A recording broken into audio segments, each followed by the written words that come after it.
The Strait of Hormuz is the single most important choke point for oil and gas movements. I think it accounts for about 20% of all seaborne oil shipping in the world. So obviously it's hugely important, and so it's potentially a very, very significant move on Iran's part. The kind of systems they would use would be missiles, anti-ship missiles. It would be mines in the strait, sea mines in the strait, drones potentially, and fast attack boats. All of those different measures could be used, but they could all be countered as well. If they put mines in the straits, then it's more time consuming to actually clear them than it is dealing with the other things. But the missiles and the drones, etc., and the fast attack boats can be destroyed in some cases before they even get launched. So it's good to shout about it on Iran's side, but it's probably not practical, and particularly in the current situation where there's so much military readiness by the US in that region. Well, Iran's primary capability today against the US and against other countries in the region that support the US is ballistic missiles and also drones, particularly ballistic missiles being, in many cases, very heavy payloads. And those are the main weapons that Iran would use, I think, as we saw in the 12-day war last year when Iran fired numerous missiles into Israel. And Iran has recently declared that a new capability of ultra-high speed ballistic missiles, which they say they have. Now, I don't know whether they do or they don't, but it's like so much comes out of Iran, you can't be sure. But that would be a pretty significant increase to their threat against the US and against the region as a whole. But of course, a US strike is going to take that into account. Not only that, but also all ballistic missile launch sites and storage sites and manufacturing sites, with the aim probably of destroying them. As far as other assets that Iran has, they've got, I mentioned the sort of fast attack boats. So the IRGC Navy has some capability for that, but again, it's something that could be defended against, not necessarily easily, but probably quite effectively. And then they have the proxies. Of course, they've lost Hamas as an offensive proxy. Hamas is now fighting for its own survival. Hezbollah in Lebanon, it was their major proxy with thousands and thousands of missiles pointing at Israel. Israel did severe damage to Hezbollah last year and has been doing incremental further damage during the course of this year. But that could, Hezbollah still retain a capability, and that would be, I think that would be a target for probably preliminary attack, or at least attack at the same time as a strike against Iran. And that preliminary attack would probably come from, or indeed simultaneous attack, would come from Israel predominantly, I would guess. And the other major proxy of concern is the Houthis, who do have capabilities both against Israel itself and against other countries in the region. They've previously fired missiles at the UAE and at Saudi, and that capability would again need to be neutralized further, probably again by Israel, but maybe by the United States as well.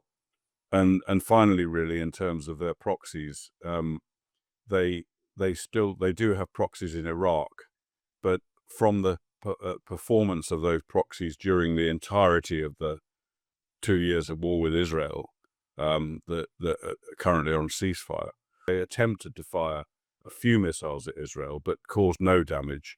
And they really were a bit like Hezbollah in that war. They really were the dog that didn't bark.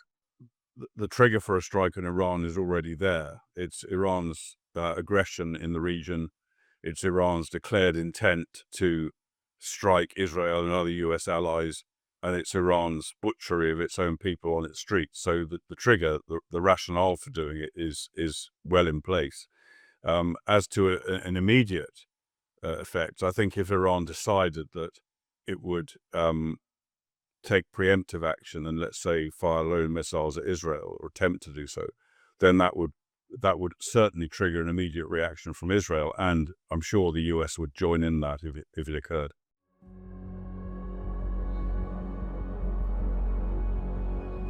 You can't assume in this situation that they are accidents or equipment malfunction, whatever. You have to make the assumption that probably they come from one of three particular sources. One of which is the possibility of oppositionists within Iran actually sabotaging aircraft, and that's a possibility. And bearing in mind also there's a tension between the Iranian army and the IRGC, which could also be attributed to these supposed accidents.